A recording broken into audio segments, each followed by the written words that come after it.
In the rolling emerald hills of the Kingdom of Eldoria, where ancient oaks whispered secrets to the wind and crystal rivers sang lullabies, King Arsalan ruled with a steady hand and a kind heart. His castle, Silver Peak Keep, rose like a silver crown atop the highest bluff, its towers catching the first light of dawn.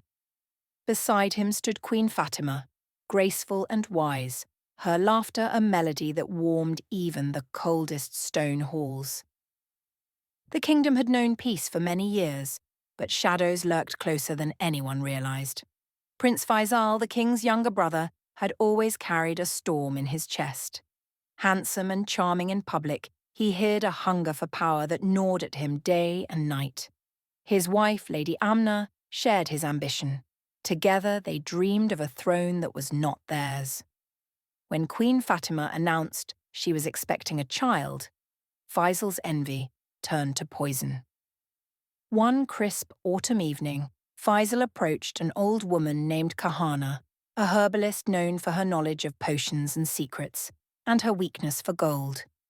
In the flickering light of her cottage, he pressed a heavy purse into her hands. "Do this one thing," he whispered, "and you'll never want again." Kahana's eyes gleamed. "What must I do, my prince?" "When the queen gives birth," Faisal said, "you will go to her in secret. Tell her the king plans to kill the child because he fears a daughter will weaken the line. Make her believe it. Make her hide the baby far away." Kahana hesitated only a moment. Gold spoke louder than loyalty. Months passed.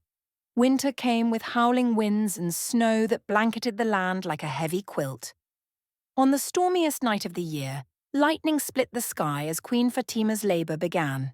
In the royal bedchamber, candles guttered, and midwives hurried with hot water and clean linens.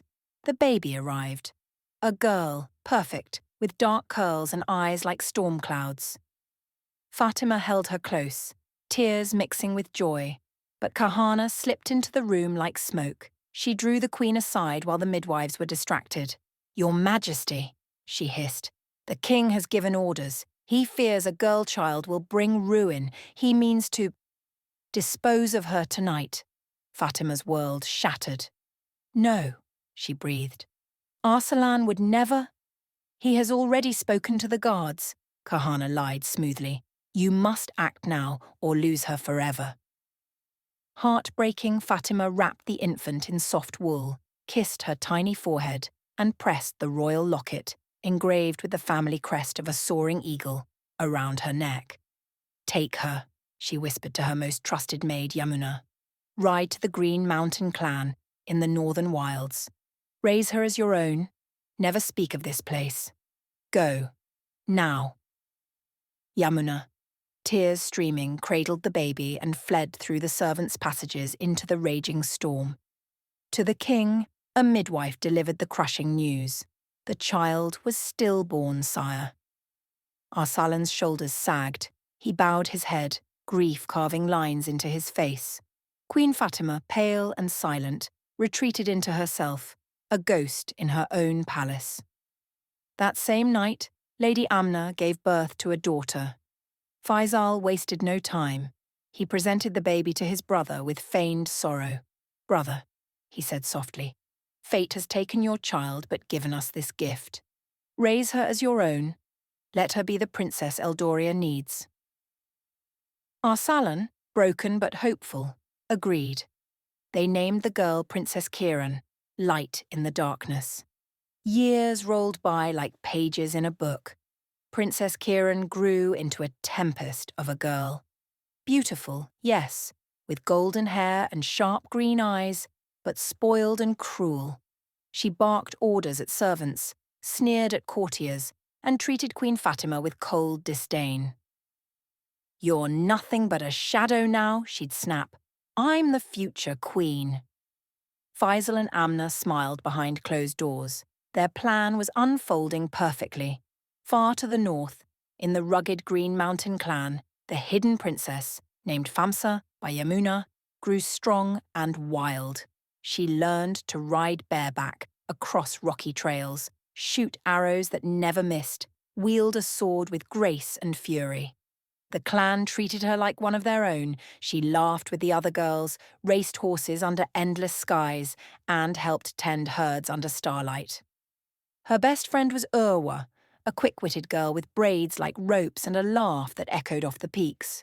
Together they explored hidden caves, swam in icy lakes, and dreamed of adventures beyond the mountains. I feel like there's something more, Famsa would say sometimes, fingering the strange locket she wore. Like I'm waiting for something. One spring morning, dark clouds gathered. Not weather, but soldiers. Khan's raiders from the eastern steppes swept down, burning tents, taking captives. Famsa, Urwa, and a dozen other girls fought fiercely, arrows flying, swords clashing, but numbers overwhelmed them. Bound and marched to Khan's camp, they were forced into labour, hauling water, grooming horses, scrubbing pots under the hot sun. "We won't break," Famsa whispered to Urwa one night as they huddled together. "We're still us." Weeks later, Khan announced a grand contest: archery and horsemanship. The winner would have 2 wishes granted. Famsa stepped forward without hesitation. In the archery trial, her arrow flew true, splitting the previous winner's shaft. Cheers erupted. On the racetrack, astride a coal-black stallion, she rode like the wind itself, leaning low, urging the horse faster, crossing the line yards ahead. Khan, impressed despite himself, summoned her. "Who are you, girl?" "From Green Mountain," she answered proudly. "Your wishes?" "First, release every girl from my clan. Never raid our lands again." Khan scowled but honoured the bargain. The second wish went unspoken. Freedom was enough. Back home, the clans celebrated. Yamuna held Famsa tight. "My brave girl." But Famsa felt restless. That night she confided in Urwa. "I'm going away for a few days. There's something I have to find." She rode south, guided by a half-remembered dream, until she reached a lonely cottage in the whispering woods. Inside lay Kahana, old and frail, coughing blood. The woman looked up and froze. "You," she rasped. "The locket. You're her. The real princess." Famsa knelt. "Tell me everything." Kahana confessed it all. The bribe, the lie, Faisal's plot. Tears streamed down her wrinkled face. "Forgive me, child. I was weak." She pressed a small pouch into Famsa's hands.